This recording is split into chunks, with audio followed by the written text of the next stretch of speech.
you little beauty.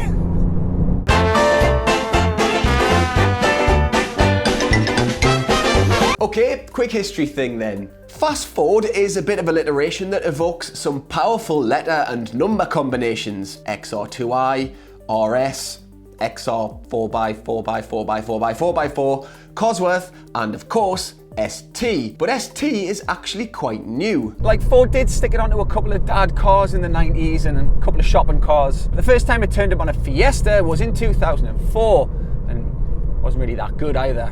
Looked the part though. Skip forward to 2012 and Ford got its act together. That Fiesta ST was brilliant. Not flawless, but pretty much everything a little fast car should be. Amazing fun to drive and quite quick, but also quite cheap and good at being an everyday runabout. But this one...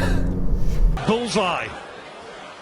Oh, he's getting it! Almost certainly a modern classic and actually certainly the best small quick car of 2018. Why? Well, because it costs less than 20 grand.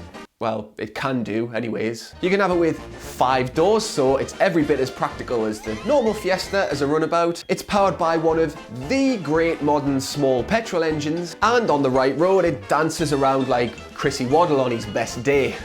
Waddle doesn't need light for inspiration. Well, around my Waddle! This is a brilliant goal! He's so unlucky! And if only this car had some major weakness that I could link to that devastating faceplant at the end of that run, but just doesn't. This thing dribbles around the goalie, traps the ball on the goal line and backheels it in.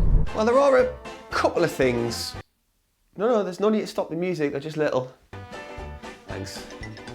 For a start, this thing does have a much better driving position than the last ST, although the seats are proper tight. Like at first it feels like getting a bear hug off the Ultimate Warrior. Just a little thing, but there's no platform for your clutch foot.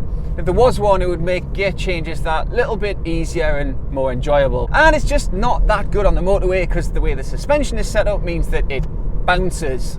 Never settles. But of course, it isn't designed to be a motorway car, is it? That's like criticising Sir Lord Alan Sugar for having little hands. It's incidental. What the Fiesta ST is supposed to be is pure, affordable fun. And that is exactly what this is. The very first thing that becomes apparent when you get behind the wheel of this little fella, after you get the feeling back in your ribs that is just how connected it is. It's a massive cliche, but it does plug you in. It seems like there's no slack in the steering and there's loads of weight to it. And the chassis can actually cope with how quickly this thing changes direction. It's not all screechy tyres and understeer. Like at a point where a lot of front wheel drive quicker hatchbacks would be starting to understeer, you can feel the back end of this moving around. It's really awesome. It's really quite difficult to set up a fast hatchback in the right way because they're supposed to do mutually opposing things. It has to be dynamically engaging, but everyday comfortable. Hard and soft. Wild and docile. Quick and cheap. It ends up being a really, really small sweet spot. Ford has got this right, and it is just a mint thing. A couple of changes to the standard Fiesta help it get there. Slightly wider track, improved torsional stiffness, quicker steering ratio. It's just so easy to drive quickly. It very rarely torque steers, which can quite often be a problem in cars like this. Little front wheel drive, overpowered hatchbacks. It feels fast, or quick rather, but never unnervingly so, which is of course the right place for a small hot hatch to be. And it sounds absolutely great, like you've hit the distortion pedal on your mum's car. Honestly, this is one of the great small hatchback engines. It's 3-cylinder for a start, so it has that exaggerated, upbeat, gravelly crescendo, and it's super smooth. Nice. Apart from when it's idling, it's a little bit lumpy. Huh, great. Honestly, right, that Ford has managed to squeeze 200 horsepower out of a 3-cylinder petrol engine and do it without it being all laggy and horrible because they've just strapped a massive turbo to it is remarkable. See, if you look at where it's putting down its maximum torque and where it's putting down its maximum power, you'll see that they're miles apart. And what that tells you is that this is a relentless engine. Responsive at the bottom end, ferocious at the top. One of the most surprising characteristics about it is that it pulls pretty well in higher gears, like a big engine. And like a big engine, it has cylinder shutdown, so if you're on the motorway, say, and you're just feathering the throttle, you don't need that much power, it'll shut down one of the cylinders, so you've only got 2 left. That gives you better fuel economy. From here, it just feels like there's hardly any inertia in any sense. It picks up really quickly, stops really well, changes direction sharply, sort of madcap but with an ability to be sensible so it doesn't get irritating, you know?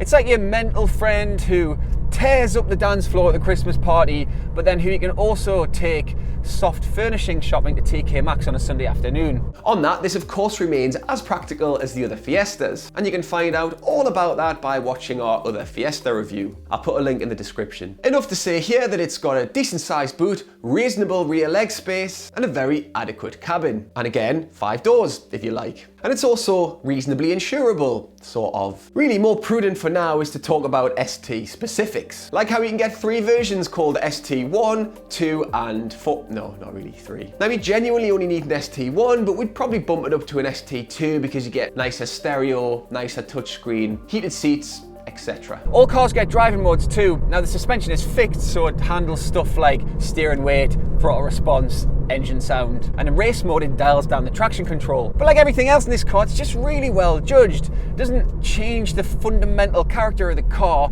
it just dials it up a notch, makes it that little bit more enjoyable. There is something else you can buy that really does change the character of the car. It's called the ST Performance Pack, and it's currently a £925 option. Aside from launch control and some little lights on the dashboard, it gives you a proper limited slip differential. I mean, the differential will give you that bit more grip around corners, to let you throw this thing around with slightly more reckless abandon. There's more grip here than Professor Brian Cox's grip on Reality, or the neck of his base, either way. And that's definitely a worthwhile characteristic and something that you might feel's worth your 900 odd quid. Do you need it? Probably not. But what's impressive about this one in particular is that you can hardly feel it working. A lot of these things, especially in small, fast front-wheel drive hatchbacks like this, that take the steering feel away from you a little bit. You can almost feel them locking down and just pulling the car really strongly in one direction or the other. It gives you this sense that it's not natural and you're not fully in control, even though it's really impressive. In here though, it does feel natural. Get in.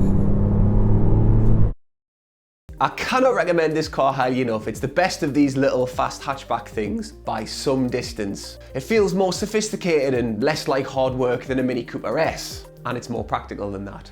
And it's ahead of the Corsa VXR in pretty much every way. And even though I've not driven a Polo GTI myself, I'm assured that this is more exciting to drive than that. And having driven the standard Polo, I can well imagine that being the case. So there you go, one of the best cars I've driven this year and a good way to end 2018, I think. Thank you for watching and for supporting the channel through 2018. I really appreciate it. Have a fantastic Christmas and New Year, and I'll see you soon. Bye.